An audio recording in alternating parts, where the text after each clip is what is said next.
Well, right-wing libertarian terrorism has struck again. Kenyon Youngstrom, a 37-year-old father of four from Cordelia, was killed by a Ron Paul supporter when he attempted to pull him over for having an obstructed license plate. Now, he was killed along Interstate 680 in Alamo. The man was stopped for an obscured license plate, a minor infraction.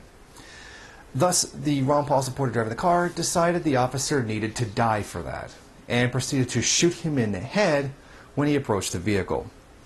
The man who fired the shot was Christopher Boone Lacey, who was 36. Now, this is what happened according to the Oakland Tribune. Lacey pulled his green Jeep Wrangler to the side of the road behind Youngstrom's patrol car, with the second patrol car pulling it behind Lacey, Lee said. Youngstrom approached the Jeep from the front and spoke to Lacey to the driver's side for 30 to 45 seconds. Lacey, without warning, drew a handgun and shot Youngstrom in the head, Lee said. Youngstrom fell back into the roadway and collapsed. The second officer who approached the Jeep on the passenger side shot Lacey several times, Lee said. Lacey died later at John Muir Medical Center. Investigators found a handgun, 2 loaded gun clips, and a knife in the Jeep, Lee said. Now, at the time of the shooting, it was not known why he had actually killed the police officer for being stopped for such a minor infraction. Even his own parents could not explain why he had killed the cop over something so minor, until this information came out. I also contribute significant time to the Ron Paul campaign and the Liberty movement. Now, when we add this to the situation, we can see that very possibly this person was like a very a libertarian. Big government is controlling my life. And that's no doubt what he saw when he was pulled over for having an obstructed license plate. So begin to see why maybe he did decide to open fire on this police officer, killing him for something that was a minor infraction and was not a big deal.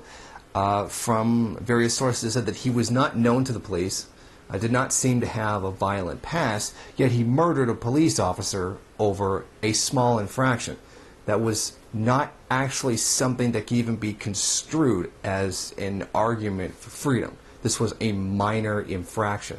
So you could see, once you begin to understand that he was a Ron Paul supporter and thought, big government is coming at me any day to take away my freedom and my guns, you can start to see why it's more likely that he went ahead and murdered this man. Now, it just shows that as time is passing, there are more shootings, more and more killing of police. Some of them are legitimate defense, some of them not, depending on the individual situation.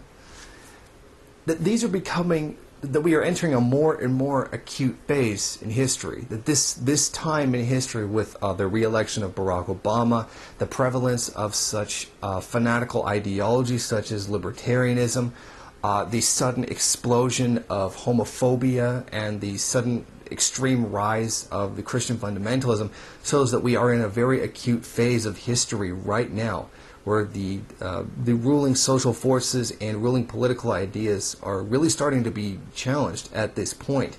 And this monumental reaction by these rightist forces, these reactionary forces, it definitely shows that the situation is becoming very heated and is in fact very dangerous.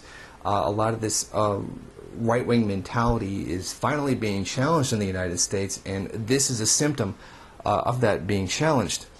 Now, I also do want to make the point how when the libertarian expressions of violence break out, and the Founding Fathers don't count because they were not libertarians, there's no evidence to support that, that when these incidents break out, like the ones who end up going and killing police, the guy who was planning to bomb a police funeral, the guy who went and shot up the Pentagon, the guy who was convicted of, I believe he was arrested for having a stolen military hardware and sodomizing a 7-year-old girl. But these incidents in general reflect what? A lone individual shooting at people who didn't even understand what was going on. Now, the police do, to a degree, understand that they are a repressive force. They are the soldiers of the state, as Marx said. The state is a body of armed men. But think about this. Think about the real context in which this violence is happening.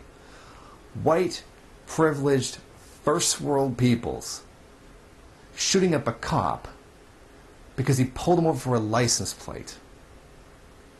Now let's compare that to a lot of leftist violence, say the Maoist guerrillas in the Philippines or the Maoist Naxalites in India. People who run out and risk their lives every day to fight a government and an entire system. When the NPA, the New People's Army in the Philippines, the Maoist guerrillas go out to fight the government, they go out in squads to fight the military or the Philippine National Police Force. Now keep in mind that these are a different kind of police than you would find on the average in the United States. The Philippine National Police Force drive armored vehicles and carry assault rifles, and this is the very common way in which they do operate. What you have is a body of armed men fighting another body of armed men who specifically go out to repress the population in a much more acute and direct way than they do in the United States. In the United States, the police are inherently repressive, but it's not the all-out total war that you would see with a country in the third world. They organize entire guerrilla armies to fight repression by the government. And what do we have here? One lone white overprivileged, and it shows that he did own property, killing a police officer over a minor infraction. While people in the Philippines and people in India starve and are brutally repressed by landlords who own property and by the entire imperialist capitalist system, it's grinding these people into the ground through poverty, exploitation, and they fight back against that with whatever means they have, like guerrilla armies, and go out and they fight professional fighting forces like the Philippine National Police Force and the Armed Forces of the Philippines in guerrilla combat, recognizing the Geneva Convention concerning warfare, as opposed to what? Some complaining privileged white in the first world for a license plate.